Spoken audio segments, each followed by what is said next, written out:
Welcome to Keep What You Earn, a show for entrepreneurs and business owners who want to scale and build enterprise value without making costly mistakes.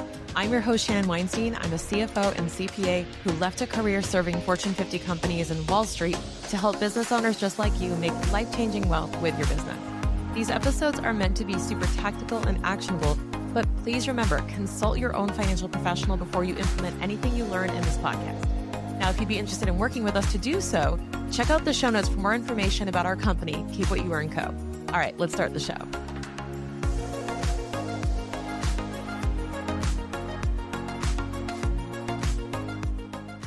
So today on the show, I want to remind you about a document that can save you so much time at year end and save your accountant so many headaches. So this is a little bit self-serving, but this is something that a lot of business owners overlook and then end up paying for either in time or in money later down the line. So this is a perfect time to remind you that this is something to implement now in your systems as you're going through kind of post-tax season, middle of the year, kind of getting your bearings on how the year is going to go.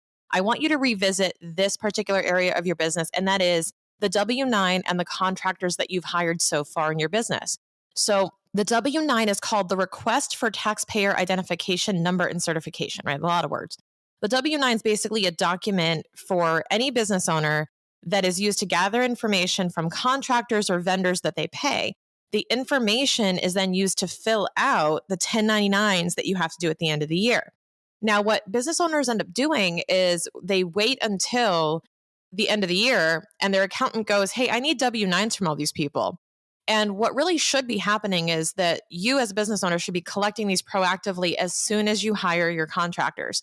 Basically, anyone you pay a fee to for a service, you have the right to ask for a W-9 from them. Now, this doesn't mean you're going to issue them a 1099. It just means that, hey, can you send me the official document that shows your ID number and all your information so I have it on my records in case I do need to send you this? This is the business equivalent, guys, of when you order a drink and the waiter or bartender asks you for an ID. So it's just this quick little check of, hey, I just need to make sure that you can order this or make sure I can pay you because I need to make sure that you have a business EIN or a social security number under which you are going to claim this income. Now, it doesn't mean anything from a tax perspective. You don't need to file this with the government. You don't need to send this to anybody besides maybe your accountant for their awareness because they need the info. But it's your responsibility as a business owner to keep this on your records so that you can produce it to show, yeah, I hired this contractor or this vendor, and this is the information they gave me. So basically, you need to get this for anyone you pay a fee to for services. Okay, so if you are not paying for a service, you're paying for product, don't worry about this. But paying for a service. So let's use some examples here. If you're hiring a social media manager, a VA, a OBM, ad agency, you're hiring an accountant, a bookkeeper, you're hiring salespeople, anybody for a service where they are showing up and they are providing you a service and they are not an employee, right? An employee will get W-4 and all of the paperwork for their employment, which is more formal. This is where you're hiring another business owner or a freelancer or a contractor to provide services to you. And we have several episodes, by the way, including those with Jackie Koch, who's an HR expert. We have a lot of episodes, if you go back, on employee versus contractor, the difference between those two things and how to classify people. But this episode assumes that we're talking about a contractor that's legitimately a contractor and that you have to collect the W-9 from them to initiate the relationship. Now, why do you need to ask for this now? You have to ask for this now because here's the thing.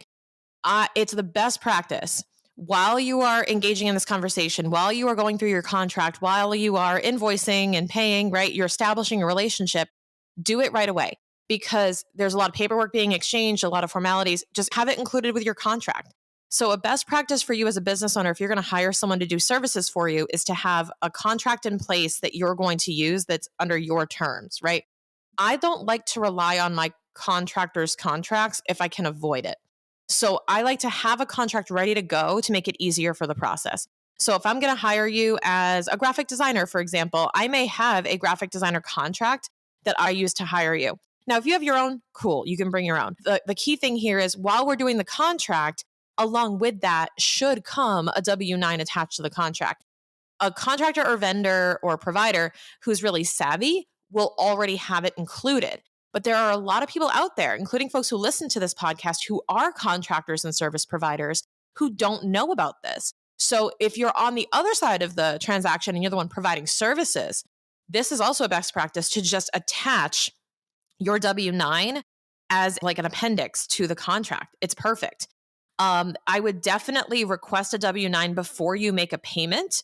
It's kind of like a receipt in a sense. It's just saying, hey, like, I just want to make sure this is all legit, above board. My records are up to date.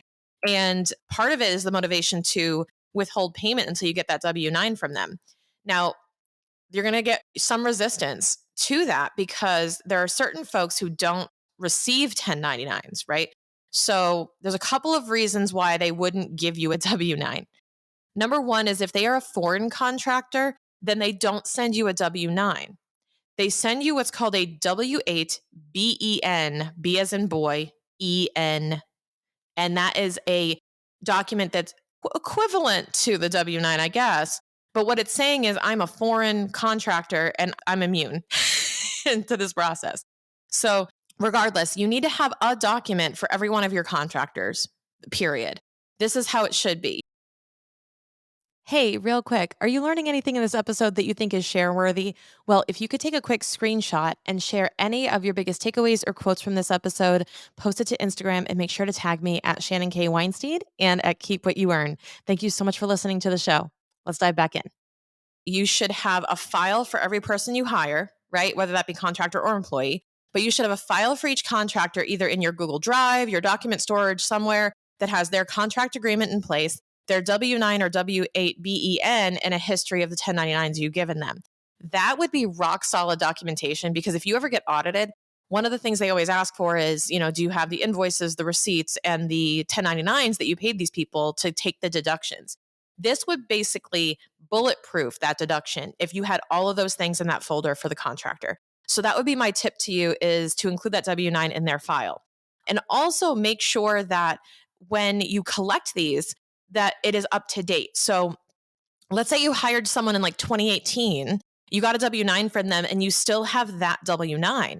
So here's what you need to do. You need to kind of either collect a new one if there's updated information, or have and we do this, it's a blast email that goes out that's like, hey, contractors and vendors of Financial Solutions, we are in the process of preparing for year end. This goes out in like November, by the way, or October.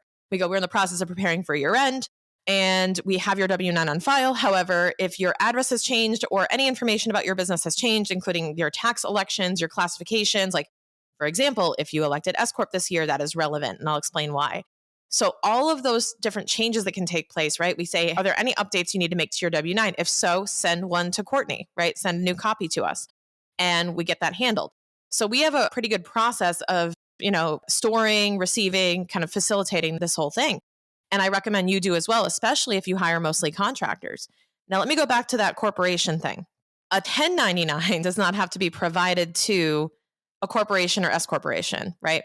So once the vendor, the contractor, the freelancer becomes an S corporation or takes the election, right? Then they are now immune from 1099s, which is really interesting, right? So now, if you are going to be providing it, you need to know that, because your W-9 says they're an LLC sole proprietor. You're going to issue a 1099 to them and they're going to go, whoa, whoa, whoa, whoa, whoa. I don't need that. And if they give you any resistance because they're an S corporation or otherwise, right? The way you know that is the W-9. So if anyone gives you resistance on getting the W-9, I would just keep pushing. And I would also get maybe a voice of authority in your accountant or someone, or this episode, send it to them to explain that how it works is, if they say, well, I'm a corporation, I don't need a 1099, so I'm not going to give you a W-9. Well, the W-9 formally puts in writing what you just said. And I would like to have that on file to support what you're saying, so I don't have to call you and have you testify in like an audit. I would rather just get this piece of paper and not bother you later. That is a really solid argument, to not create any resistance here. And they are correct that they don't have to get a 1099, but you just say, it's just part of my standard process to collect a W-9 from every contractor, so I understand their tax status and I understand their information and make sure I have an updated address on file. This could also be so that you have an updated address for gifting or for thank you cards or birthday cards or whatever. So you could use that as a tool as well to say, this is just how we collect our information on our contractors. We'd really appreciate an update from you or appreciate you sending that over. And it's really important to get this, again, before you pay them, because it's kind of a little bit of a carrot, right? Not to say withhold payment and threaten it or something, but it's always a really good idea to extend one arm out with the money and one arm out for the paperwork, right? And make sure that you're getting that timely and not rushing to get those in January. It's always a cluster in January trying to get these things. And it's so important. And it can have consequences to your business if you don't get the W-9 and you don't file the 1099s properly. You can face penalties. You can also get your deductions disallowed if you don't have all the proper documentation. So it's just a really good idea to make this standard habit, make this standard practice. Make it like brushing your teeth when it comes to your business. Just have it be something that is in place and relatively automated.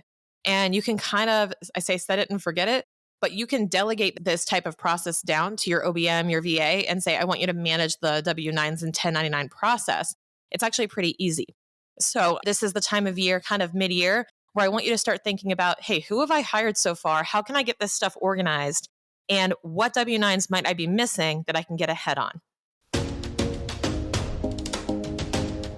So when it comes to tax strategy, my philosophy is that I would rather you master your tax plan than implement some crazy strategies you're learning off of TikTok and Instagram.